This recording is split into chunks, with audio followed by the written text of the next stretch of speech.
New York में टॉम्किंस square के पास एक छोटा सा रेस्टोरेंट है। इस रेस्टोरेंट के ऊपर एक बड़ा हॉट डॉग के शेप का साइन बोर्ड लगा हुआ है जो इस रेस्टोरेंट की पहचान है। कुछ सीढ़ियाँ नीचे उतरने के बाद आप इस रेस्टोरेंट के अंदर पहुंच जाते हो और यहाँ पर आपको मिलते हैं 17 अलग अलग वैरायटी के हॉट डॉग्स। दिखने में न्यूयॉर्क के बाकी सारे नॉर्मल रेस्टोरेंट जैसा ही है, लेकिन ऐसा है नहीं। रेस्टोरेंट में अंदर आने के बाद जब आप थोड़ा इधर उधर नज़रें दौड़ाते हो तो आपको दिखता है ये पुराने ज़माने का टेलीफोन बूथ। इस टेलीफोन बूथ के अंदर एक विंटेज डायल फोन टंगा हुआ है जिसकी फिंगर व्हील पर आपको 2 दबाकर क्लॉकवाइज घुमाना है और रिसीवर को अपने कान में लगाने के बाद आपको यहाँ से एक आवाज़ आती है जो आपसे इस रेस्टोरेंट में बुकिंग के बारे में पूछती है। लेकिन आपने तो कोई बुकिंग कराई नहीं, आप तो सिर्फ एक क्यूरियोसिटी के चलते यहाँ तक आ गए। आप जवाब को लेकर कंफ्यूज्ड ही होते हो। इतने में इस टेलीफोन बूथ का पीछे वाला दरवाज़ा खुलता है और आप एक आलीशान बार के अंदर होते हो।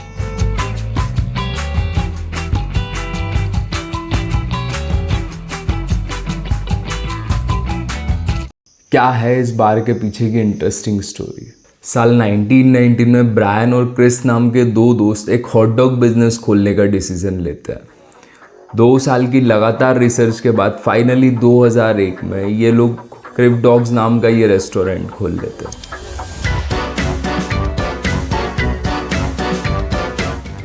क्रिफ डॉग्स इस अजीब नाम के पीछे भी एक इंटरेस्टिंग स्टोरी है। एक दिन ब्रायन हॉट डॉग खा रहा था।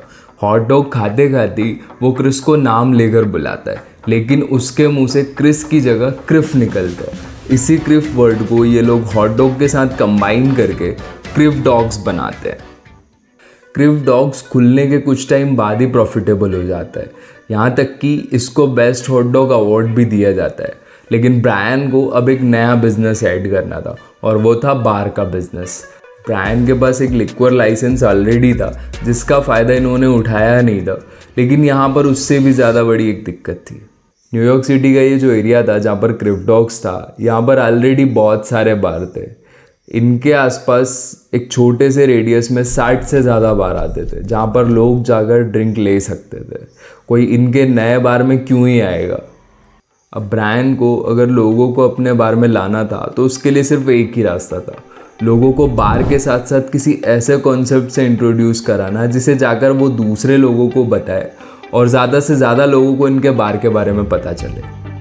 ब्रायन के पास एक आइडिया था। ब्रायन एक दिन अपने एक दोस्त से मिलता है जो डेकोरेशन की पुरानी चीज़ें बेचा करता था। ब्रायन ने बार का थीम जो सोच रखा था वो था ओल्ड और विंटेज टाइप का बार।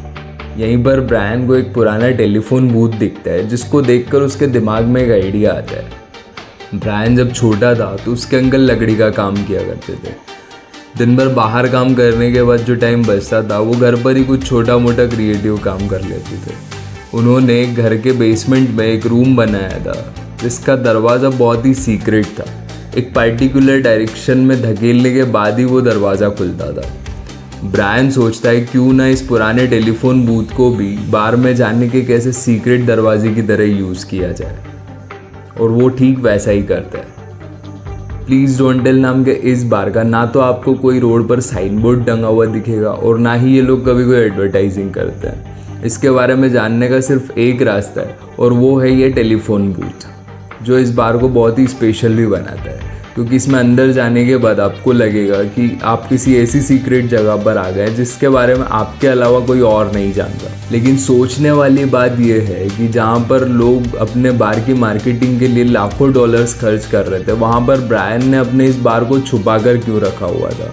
इसके पीछे भी एक सीक्रेट है, और वो सीक्रेट ये है कि सीक्रेट बहुत ज़्यादा टाइम तक सीक्रेट नहीं रहता। ज़रा सोच के बताइए, स्कूल टाइम में जब आपके किसी दोस्त ने आपको कोई सीक्रेट बात बताई थी और कहा था कि ये बात हम दोनों के बीच में ही रहना चाहिए, उसके बाद आपने क्या किया था? अगले ही घंटे अपने किसी दूसरे दोस्त के सामने वो सारी बात बक डाली थी। इस टेंडेंसी के पीछे एक बहुत ही जेन्युइन रीज़न है और वो है सोशल करेंसी।